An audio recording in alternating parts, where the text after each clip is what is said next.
Hi everyone, my name is Phyllis Tuttle, and this is a presentation of the game that I created called Germ Detective.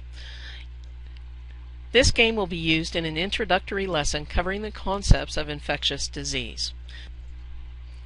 Specifically, this lesson introduces students to the definition of an infectious disease, to the pathogens that cause them, and methods of transmission. The focus of the game itself is on foodborne illnesses, and 2 of the 5 known pathogens, viruses and bacteria, are highlighted in the game.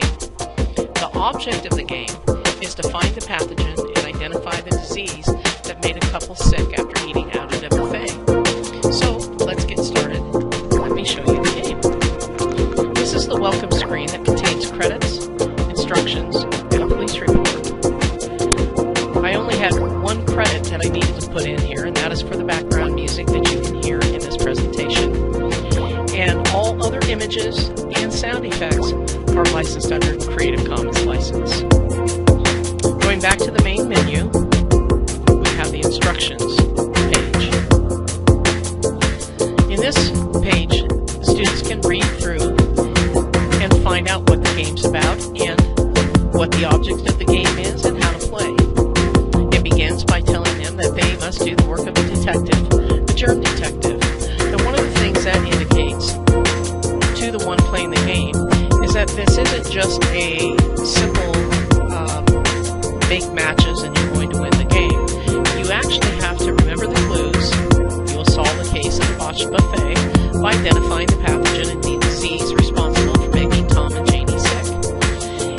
The gist of this game is that as they go through each level, that they're going to gain more and more clues that leads them to the specific pathogen and the specific disease that made these people sick at the buffet. At each level of the game, they're going to get different types of clues.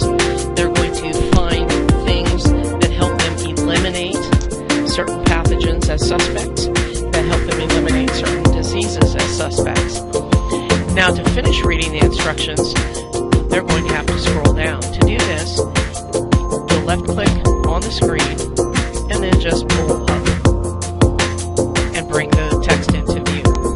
The very last part of the instructions tells the students to read the police report of the botched buffet before they begin level 1. Now, here's the police report, and one thing about this to let you know is that they cannot go right into the game and skip the police report. The police report has very specific information that they'll have to refer back to and compare clues to and facts to that they're going to gain throughout the game in order to solve the puzzle, and that is identify the pathogen and the disease that made these people sick. So they'll click in here and find the police report. As I said, this gives them details of the scenario, but it also gives them what they ate in very specific terms. It lets them know in this paragraph that Tom ate something different than Janie did right here. Up here, they both made a salad and put pretty much the same things into it. That will become important later on in the game. Down here you can see other things that they ate. And then in this aspect of the police report, it gives symptoms of the disease. Once again, this is important information to know as they go on through the game and gain clues and work to solve the crime of what made these people ill. Now the student will select continue at the top of the page, and this is going to take them in to each of the levels which I've identified as case 1, case 2, case 3, 4, and 5. But these are all actually levels of the game. The conclusion is where the pathogen and the disease are identified. To get to all these other cases, you have to solve the one before it. In case 1, students are going to be given facts about viruses and bacteria. I will have time in this video to take you through case 1, but I don't have time to take you through all levels of the game. In case 2, students are going to be finding more of symptoms and more detailed aspects of bacteria and viruses. And then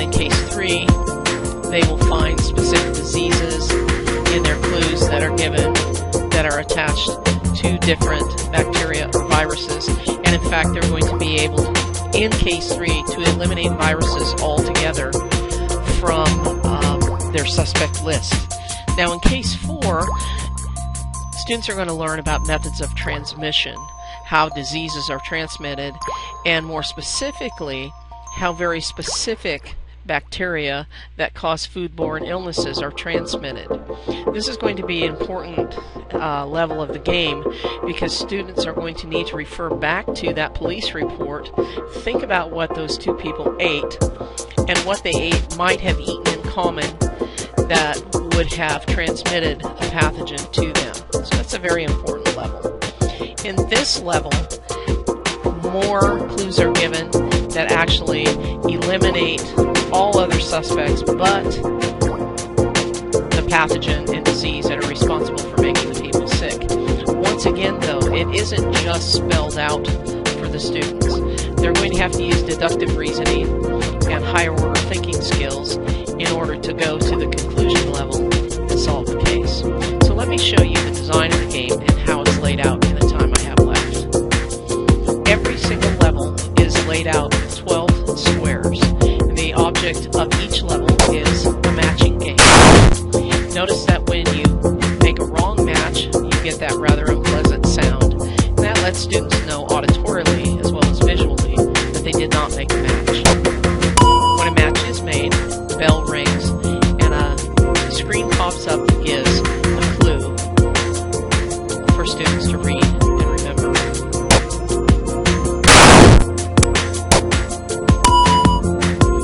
Once again, another clue.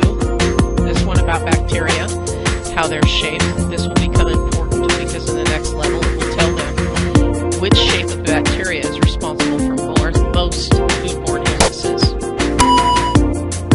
The virus is not a living organism. Here's a picture of the Ebola virus, and that is actually a very important clue because the disease that was given through the pathogen to both Tom and Janie was caused by a living organism because they can't be treated with antibiotics, which students will find out later on in the game.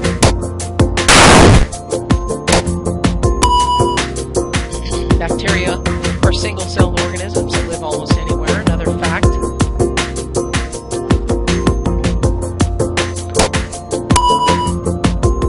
The virus needs a living host cell to replicate and make copies of itself. And then finally, bacteria are living organisms displaying all 7 characteristics of living things. After students solve the last match, read the last clue, the game will automatically fade back to the levels, to the case files. Now you see here that case 2 is now open and the students can go in and they can play the game. So the game progresses from here until finally students find themselves at the conclusion where they will enter the level and be able to find out the pathogen and the disease that caused Tom and Janie to get sick. I don't have time to take you through all of those levels, but as you can see here, I can't skip out this level and go to any other one. What I would say about this game is that I wasn't able to complete it in all of the details and things that I wanted to do. However, it is poised so that as I learn more and as I gain more skills and experience, I will be able to add more detail that requires even more critical thinking skills of the students who play the game. So thank you for listening. I have gained much